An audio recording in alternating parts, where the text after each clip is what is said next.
Buenos días a todos, nos encontramos en una nueva clase. Hoy vamos a dar la unidad 3. Antes de avanzar, les quería hacer una aclaración al respecto. Cabe recordar, por supuesto, que en función de la unidad 1 se empezaron a dar nociones elementales de diferentes conceptos jurídicos en relación a la defensa del consumidor.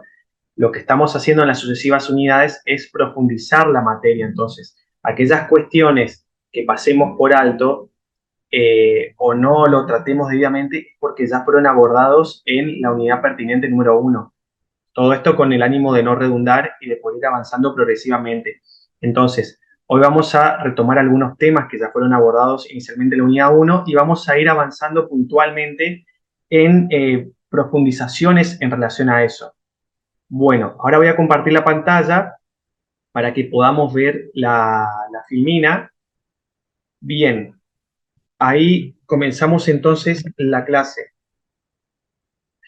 Ahora vamos a dar entonces todo lo pertinente a lo que es la relación de consumo.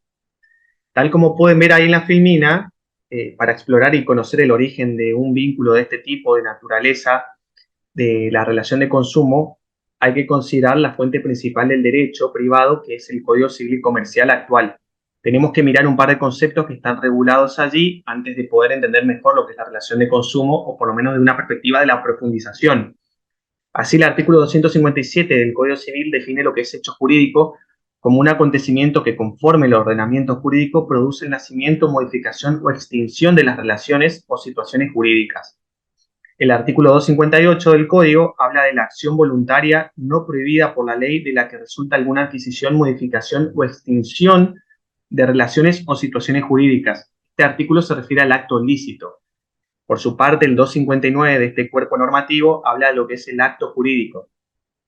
El acto jurídico es un acto voluntario lícito que tiene por su fin inmediato adquirir, modificar, extinguir relaciones o situaciones jurídicas. También es importante que destaquemos el 724 del Código Civil y Comercial, que es lo que es la obligación. La obligación, en nuestro nuevo régimen actual, se entiende como una relación jurídica en virtud de la cual el acreedor tiene el derecho a exigir del deudor una prestación destinada a satisfacer un interés lícito y, ante el incumplimiento, a obtener forzadamente la satisfacción de dicho interés. Ahora bien, ¿por qué estamos viendo estos conceptos jurídicos y qué relación tiene con básicamente la relación de consumo? Bueno, es porque la relación de consumo es una obligación de una o ambas partes de cumplir con aquellos deberes que son básicamente impuestos en el derecho y que consiste en dar, hacer o no hacer algo por una persona a favor de la otra.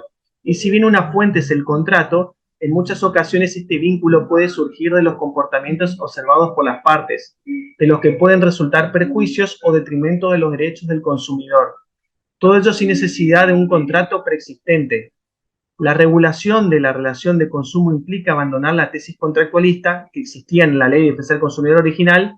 Con base en esto, la relación de consumo ya no solo se puede originar en un contrato, sino también en actos jurídicos unilaterales y en hechos jurídicos. Por esta razón, pueden hacer de prácticas comerciales, precontractuales, hechos ilícitos y declaraciones unilaterales de voluntad. En otras palabras, y tal como veníamos infiriendo anteriormente en la unidad 1, no hay limitaciones en cuanto a la causa del vínculo jurídico que será captado por las normas consumeriles. Bien, seguimos entonces avanzando con lo que es el concepto de consumidor. En este punto también ya estudiamos textualmente la definición legal en los términos del artículo 1092 del Código Civil y 1 de la Ley de Defensa del Consumidor, de lo que conocemos como consumidor contratante o no contratante. Esto es llamado de otra manera como consumidor directo y consumidor indirecto.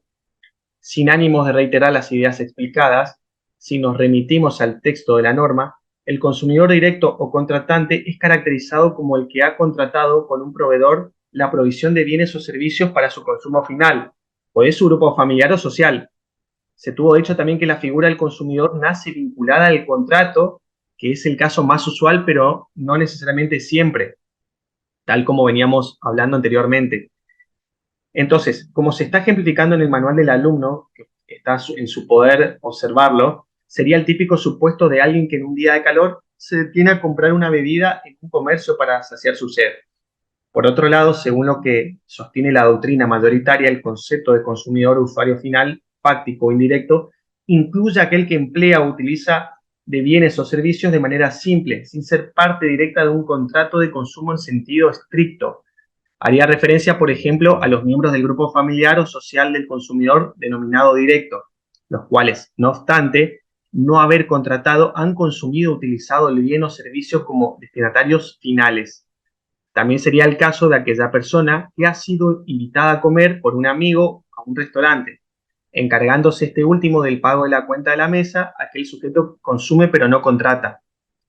Sin perjuicio de los conceptos y explicaciones que brindamos en la unidad 1 sobre proveedor y consumidor, siguiendo la coherencia con la experiencia latinoamericana y la tradición nacional, la noción de consumidor que proponen el nuevo código y la ley de defensa del consumidor en análisis se vale básicamente de la idea de destinatario final de bienes o servicios como elemento estructural de caracterización. De conformidad con esto, la categoría de consumidor sigue organizada desde la perspectiva económica del consumo. ¿Qué quiere decir básicamente esta perspectiva económica del consumo? Bueno, significa que hay acto de consumo cuando el producto o servicio es retirado del mercado, agotándose así su valor económico, que en definitiva es igual a situarlo fuera de la cadena de valor, y esto es así porque no se lo vuelva a reinsertar en el proceso de elaboración de bienes o de prestación de servicios. Esta idea es completada, por supuesto, cuando vemos la definición con la exigencia que el bien o servicio sea utilizado para su uso privado, familiar o social, lo cual excluye el destino a una actividad empresarial. Ahora bien, fuera de esta pauta delimitadora del destinatario final como elemento determinante de la noción de consumidor, se sitúa la figura del sujeto expuesto a la relación de consumo como una categoría conceptual equiparada al consumidor que no constituye una novedad en el derecho latinoamericano. Este tipo de consumidor especial también se denomina bystander, en español significa espectador. Originalmente esta figura estaba incorporado al concepto general de consumidor del artículo 1 de la Ley de Defensa del Consumidor, porque en el pasado se consideraba consumidor quien de cualquier manera estuviera expuesto a una relación de consumo, garantizando protección del estatuto consumeril a personas que no obstante no haber efectivizado, pero sí en los hechos, un contrato de consumo, pero tampoco encontrándose vinculados a sujetos que sí lo hayan perfeccionado, podían llegar a ampararse bajo estas normas. Si bien en la versión de la norma actual esta figura fue eliminada como parte de la definición de consumidor, todavía conserva algunas protecciones generales en algunas cuestiones puntuales, tanto en la vida civil y comercial. Y digo esto porque el Código Civil y Comercial menciona al consumidor expuesto en algunos apartados, pero solo limitado a cuestiones específicas que son las del capítulo 2, sección primero y segundo del título tercero del cuerpo normativo que estamos hablando, en el ámbito específico de las prácticas abusivas y de la información y publicidad dirigida a los consumidores. En esta inteligencia, el artículo 1096 expresamente dispone que las normas de esta sección y de la sección segunda del presente capítulo son aplicables a todas las personas expuestas y a las prácticas comerciales, determinables o no, sean consumidores o sujetos equiparados conforme lo dispuesto en el artículo 1092. Se capta así que las prácticas comerciales desplegadas por los proveedores en relación a sujetos indeterminados, por ejemplo, publicidad, prácticas abusivas, información defectuosa, que puedan amenazar o resultar lesivas a los derechos de los destinatarios.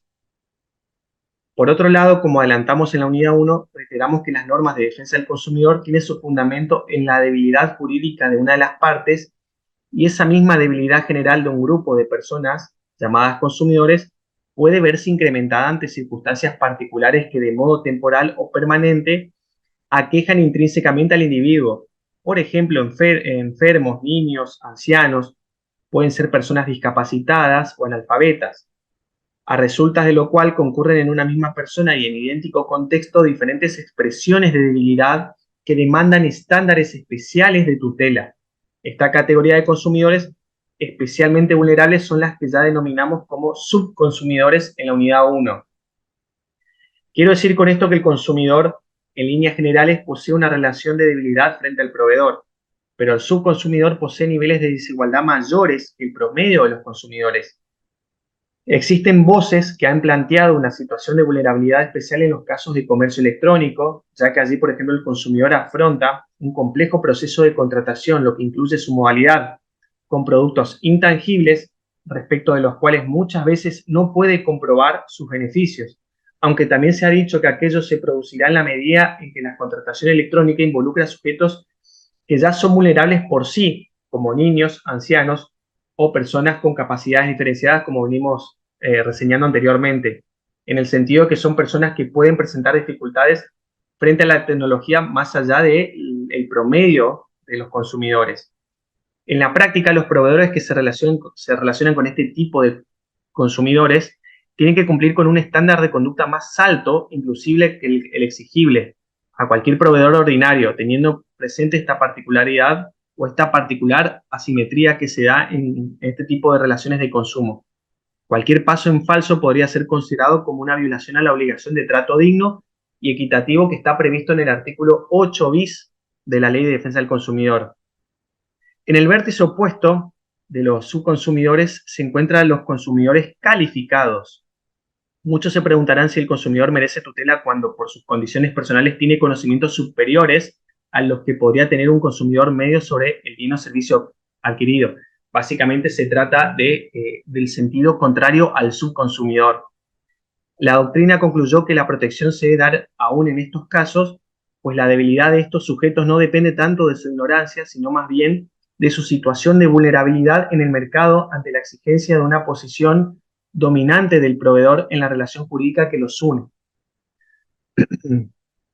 Bien, vamos a concluir este apartado dentro de la unidad hablando del consumidor desde una perspectiva colectiva, puesto que hasta este punto hemos caracterizado diferentes tipos de consumidores desde una visión individualista.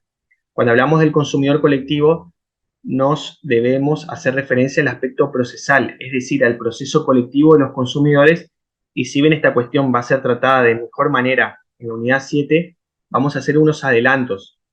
La aparición de los bienes colectivos en el mundo jurídico vino a agregar una nueva categoría en el espectro resarcitorio, que conviene particularmente distinguir en este caso concreto. Por este motivo resulta necesario que definamos la diferente tipología de bienes jurídicos y de intereses que permiten accionar. En un caso hipotético en el que existe un agente dañador, puede provocar una constelación de perjuicios diferentes.